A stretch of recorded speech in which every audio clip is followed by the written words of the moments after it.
Sincere, good morning. Good morning. How you doing? I'm doing all right, thank you. Hey, have you had a chance to think at all, or is it cross minds, how big a game this is for Coach Traylor? Obviously it's a big game for all you guys, but his alma mater, everything that goes in. He's from East Texas. Everything that goes in for him. You had a chance to think about what this game means to him? With him being a first-time head coach at a college level, and the culture that he installed into all of us, it was a big part of it. Coming in, at first, with the whole change in the program, we knew that we can trust him. We knew that he was a player's coach. We knew that we was going to be led by a coach that's going to count on us. He knew that together as a team, collectively, we was going to put it together. For him, for a big game for him, I know he was kind of nervous. Everybody was kind of nervous, but we just did what we did. Came out there and balled out, and we was playing play by play, and doing what we do best. Has he mentioned to you guys at all how it is his alma mater and things along those lines? Yes, tons of times in the meeting room, he had talked to us about his alma mater. He talked to us about his pillars of the day. Each week we have a pillar. This week is mental and physical toughness. We talked about each week is a different mindset of how we're going to go into the game. That it plays a big part into his alma mater, so we just roll with it. Thank you, Sincere. Hey, Greg, you're up. Sincere, how you doing today? Doing good. You? I'm doing all right. I'm wondering, what do you expect the atmosphere in the Alamo Dome to be like this week? I expect everybody to be there. I expect everybody to be there supporting the team. Without the UTSA or San Antonio being there, and we need their support because we don't really have too many people out there, especially compared to last year. We would like for everybody to come out there and support the team because that's a big part of it. We're really nothing without our fans. What would you say to anybody who's maybe unsure if it's worth it to go through all the different precautions in place or to take any risks that might be associated with that? I'll tell them to come out there and come out there with a mindset that they're gonna get their money's worth. They're gonna come out there and they're gonna have a show, get their popcorn and soda ready. So it's gonna be a game for them. It's gonna be an exciting game for them.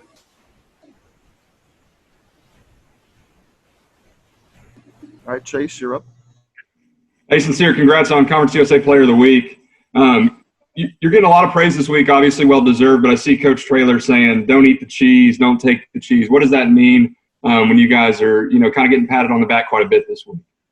I mean, don't smell yourself. Then he had to say, I think it was like a lot of mouse traps, like an example of like, don't get caught in the trap, don't get caught up in the hype, but just because of the first game, he know that, we had a first game, but we're still not where we're supposed to be. He knows that this game coming up is a big determination of how far we come. We only can go two ways, either backward or forward, and we're determined to move forward on this upcoming game. And I know you carried the ball quite a bit on Saturday. Did you feel any lumps and bruises after, 29 carries or something like that? Yes, I felt a lot. I got a good shot to the rib and, got a little scrape on the knee, but I know that, my trainers and stuff, they get me back in shape. So I believe that, with all them carries, I was just pushing through, keep the mindset to keep fighting, keep battling through the whole, to clock it 0 until we won. And Coach Traylor was really praised you and Brendan Brady quite a bit yesterday. What can you guys bring as he said, a two-headed monster at running back? Together, me and Brendan Brady, we can bring a lot. We can bring, we're like the starters. We get it popping. We get it hype. We set the momentum for the game, the tempo of the game. Me and him, we go out there. We always coaching each other up. We have a competition within each other. We make like, I'm gonna break for a touchdown, or you're gonna break for a touchdown, and we keep it going, keep our dice rolling, just to keep the tempo of the game going, keep our linemen up, keep our coaches up, and everybody hyped up in the game. So that's what we bring to the table. Excellent, thank you. Greg? Sincere, you mentioned a little bit of bumps and bruises after the game, but did you feel any fatigue down the stretch as the game was playing out? I'm not gonna lie, it kind of got to me when the sun was beaming and it was draining, and second half was it was just a lot that I had to push through, but I had to put my mind in the mode where I need to keep fighting, keep pushing, and keep going no matter what, regardless of the weather, and I just kept pushing it. So. That's been kind of a big talking point early in the season with how weird everything was with spring and the practices since then. It's just the conditioning aspect. What did you do, during the off season or even in the last couple of weeks just to be ready physically? What was your conditioning routine like? We did a lot of up-tempo schemes, practicing and getting in the game, kind of game feel. Even after practice, we conditioned ourselves. We'd do 5 touches back, and even so, like on my own, I'd go run down the field and just continue to keep myself in shape for like future games. Okay, John. I'm going to piggyback off of Greg's last question. If you put up 197 yards in that heat, what do you think you can do being able to be in a 72-degree, Alamo Dome this week and not – hopefully the conditioning is not as big of a factor because of the weather? I'm expecting to do a lot more than I did last game. I know I had 197, but I'm still not satisfied with the way I played. Conditionally, I felt kind of a little fatigued. I know that this game is going I'm working hard. I'm working on building myself up, conditioning even more than I did last time, and getting right back into it because I really didn't like the way I played last game. But, it came out good, but as a personal for me, it's just, and I have my mom on my back all the time. She always telling me you need to do better. So, having her on my back and just like constantly like reminding me that I need to do better each game, even more than I did last game. Who's more critical, your mom or you, of your play? My mom. My mom, she's always on me. She's always my number one supporter. She tells me when I'm doing good and even when I'm doing bad, she's always on me. But, you gotta love her. She's always been there for me. So, I'll always listen to her.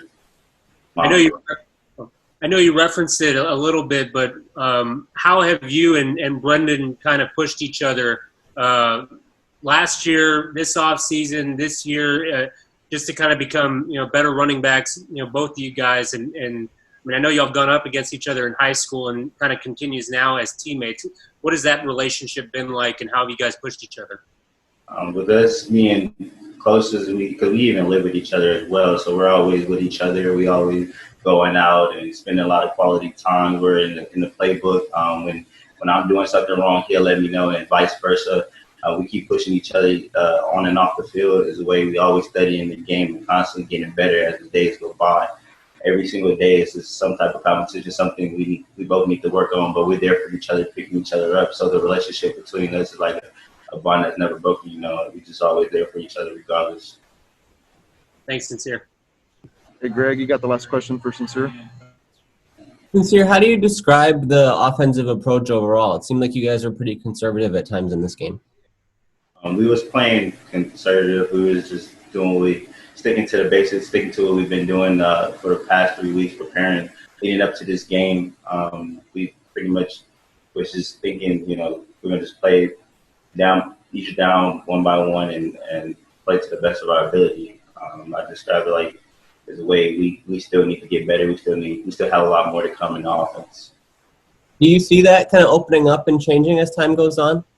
Yes, sir. I believe that as time goes on, we're going to get better. We're going to improve. We're going to do different schemes and play at a higher level, play better, faster, stronger. So as the games go by, the tempo of our offense gets better.